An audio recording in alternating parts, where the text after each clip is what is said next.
ಕೆಟ್ಟದಂತಂದ್ರೆ plastic ಇರ್ತೈತಲ್ಲ, ಒಂದು ಸಣ್ಣ ಪ್ಲಾಸ್ಟಿಕ್ ಅನ್ನೋದು 1000 ವರ್ಷಗಳಾದ್ರೂ ಕೊಳೆಯೋದೇ ಇಲ್ಲ. ಇವಾಗ ಎಲ್ಲಿ ಬಂದ್ರಲ್ಲೇ ಬಿಸಾಕ್ತಿವಿ ನಾವು. ಅದು ಏನಾಗ ಅವಾಗ ಅಲ್ಲಿ ಗಿಡಗಳದಾವಲ್ಲ ಅಲ್ಲಿ ಬಿಸಾಕ್ಬಿಟ್ಟಿರ್ತೀವಿ. ಆ ಗಿಡ ಬೆಳಕ್ಕೆ ಹೋಗಲ್ಲ, ನೀರ್ ಹಾಕ್ತಿರಿ ಎಲ್ಲ ಹಾಕ್ತಿರಿ, ಬೆಳೆಯೋದು ಎದಕ್ ಬೆಳೆವಲ್ದು, ಇಷ್ಟೆಲ್ಲ ನೀರ್ ಹಾಕ್ತಿವಿ ಮಾಡಿ ಅಂತ ಹೇಳಿ. ಯಾಕಂದ್ರೆ ಅಲ್ಲಿ ಪ್ಲಾಸ್ಟಿಕ್ ಕೂತಿರ್ತದ. ಪ್ಲಾಸ್ಟಿಕ್ ಅನ್ನೋದು ಪ್ಲಾಸ್ಟಿಕ್ ನೀರ್ನ ಹೀರ್ಕೊಳ್ತಿಲ್ಲ. ಪ್ಲಾಸ್ಟಿಕ್ ಇಲ್ಲ ಅಂತಂದ್ರೆ ಎಲ್ಲ ಮ್ಯಾಲ ನೀರ್ ಹಾಕದ್ ಕೆಳಗಡೆ ಎಲ್ಲ ಒಣ ಭೂಮಿ ಹಂಗೆ ಬರುತ್ತೆ. ಹಂಗಾಗಿ ಗಿಡ ಮರ ಏನೂ ಬೆಳೆಯೋದಿಲ್ಲ.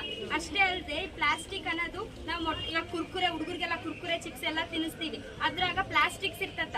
ಅದು ತಿಂದ್ರೆ ಹೊಟ್ಟೆಗೆ ಹೋಗಿ ಅದಕ್ಕೆ ಏನಂತಾರ ರೋಗಗಳೆಲ್ಲ ಬರ್ತಾವೆ. ನೀವಿನ ಚಿಪ್ಸ್ ಎಲ್ಲ ತಿನ್ನಿಸ್ತಿಲ್ಲ, ಅದನ್ನ ಒಂದ್ಸಲ ಬೆಂಕಿ ಕಡ್ಡಿ ಸುಟ್ಟು ನೋಡ್ರಿ, ಅದು ಇದಾಗುತ್ತೆ, ಸುಡುತ್ತಲ್ಲ. ಹಂಗಾಗಿ ಅದು ಕೂಡ ಪ್ಲಾಸ್ಟಿಕ್ನಾಗೆ ಮಾಡಿರೋದು. ಹಾಗಾಗಿ ಅದನ್ನು ಹುಡುಗರು ತಿನ್ಸಕ್. ಆಮೇಲೆ ಸಣ್ಣ ಮಕ್ಕಳಿಗೆ ಬಿಸ್ಕೆಟ್ ಎಲ್ಲ ಕೊಡಬಾರ್ದು. ಅದ್ರಾಗ ಬರೇ ಮೈದೆ ಇರ್ತದ್ರಿ, ಮತ್ತೆ ಸಕ್ಕರೆ ಒಂದೇ ಇರ್ತದೆ. ಅದರಿಂದ ಹುಡುಗರಿಗೆ ಏನು ಯೂಸ್ ಇಲ್ಲ. ಒಟ್ಟು ಇದರಿಂದ ಹುಡುಗರು ವೀಕ್ನೆಸ್ ಆಗೋದು ಎಲ್ಲ ಆಗ್ತದ. ಸ್ವಲ್ಪ 2 ವರ್ಷ ಕೆಳಗೆ ಹುಡುಗರಿಗೆ ಅಸಲ್ ಬಿಸ್ಕೆಟ್ ಅಂತ ಆದಷ್ಟು ಹುಡುಗರು ಅವ್ನು ಕೊಡ್ಲೇಬಾರ್ದು. ಹುಡುಗರು ಬೆಳೆಯಲ್ಲ ನಾವ್ ಅಂತೀವಿ, ನೋಡಿ ಏನ್ ತಿನ್ಸಿದ್ರು ಏನ್ ಕುಡಿಸಿದ್ರು ಹೈಟೇ ಬೆಳೆಯವಲ್ಲ ಇವನು ಅಂತ ಅಂತೀವಿ. ಅವಾಗ ಅದೆಲ್ಲ ತಿನ್ಕಂತಿದ್ರೆ ಹೈಟ್ ಎಲ್ಲಿಂದ ಬೆಳಿತಾವ? ನೀವು ಚಂದ ಹಣ್ಣು ಹಂಪ್ಲ ಆ ಥರದ್ದೆಲ್ಲ ಕೊಡು. ಪ್ಲಾಸ್ಟಿಕ್ ಕಡಿಮೆ ಮಾಡ್ಬೇಕು.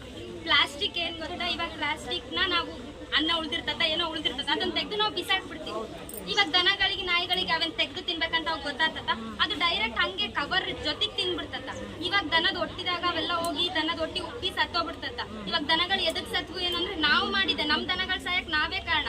ಹಂಗಾಗಿ ನಾವು ಕಡಿಮೆ ಮಾಡ್ಕೊಂಡ್ ಪ್ಲಾಸ್ಟಿಕ್ ಯೂಸ್ ಬಿಟ್ಟೇ ಬಿಡೋದಲ್ಲ, ಕಡಿಮೆ ಮಾಡ್ಕೊಂತ ಫಸ್ಟ್ ನಾವು ಕಡಿಮೆ ಮಾಡಿದ್ರೆ ಫಸ್ಟ್ ನಮ್ಮ ಮನೆಯಿಂದ ಸ್ಟಾರ್ಟ್ ಮಾಡ್ಬೇಕು. ಅವಾಗ ಏರಿಯಾಯಿಂದ ಒಂದೊಂದಾದ್ರೆ ನಮ್ಮ ಗೌರ್ಮೆಂಟ್ ಎಷ್ಟೋ ಬಿಡುಗಡೆ ಮಾಡ್ಯಾವ ರೂಲ್ಸ್ಗಳನ್ನ, ಅವನ್ನ ಫಾಲೋ ಮಾಡ್ಕೊಂತಿದ್ರೆ ನಮ್ಗೆ ಒಳ್ಳೇದಾಗುತ್ತೆ, ನಾವು ಹೆಲ್ದಿ ಆಗಿರ್ತೀವಿ. ಇದು ಬಟ್ಟೆ ಚೀಲಗಳು ಅದೇ